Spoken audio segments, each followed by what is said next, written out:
fine. It was a little smaller, more intimate. I remember some fun battles about they wanted to have the layout of the field a little bit different, and they wanted to take out the mound. And I, of course, went to George Toma.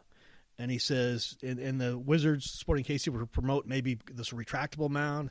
And George told me, whatever you do, don't do that. They don't work. They fail. It's not a good thing. So I did my homework, and that was number one. Number two, I didn't want to have, of course, any groundskeeper wants to show off. They can rebuild the mound, and they can do that. And George Toma was all for that.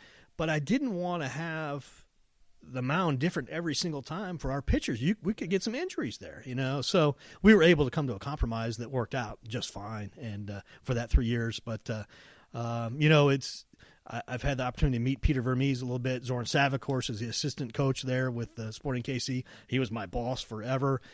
You've done some broadcasts for Sporting KC. Nate Bukaty, I actually hired. His first pro job was with the Comedy Attack with Nick Vassos. So there's some connections there, but I think it's great for the city, and good for them.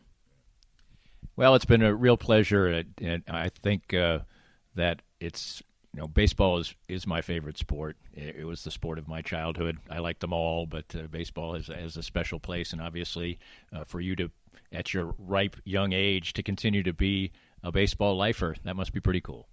Yeah, it really is. It's just love the game. I really love minor league sports too. There's something about keeping that dream alive and the fight and the grit but yeah, baseball itself is it's a lifelong love and ongoing, and I'm glad it's a part of me, and look forward to the future, and I love the game. All right. You say hi to Pee Wee for me. Hello, Pee Wee Reese. That is Chris Browne, the general manager of the Kansas City T-Bones. Tremendous success story, and the champions, defending champions, as well, as they head into another season of fun. Well done. This podcast was made possible by our great sponsors like Easton Roofing, the presenting sponsor of Kansas City Profiles at the Danny Klingscale Reasonably Irreverent podcast. Easton Roofing, where integrity matters. We hope you enjoyed the latest Danny Klingscale Reasonably Irreverent podcast. Come back soon for something fresh and new.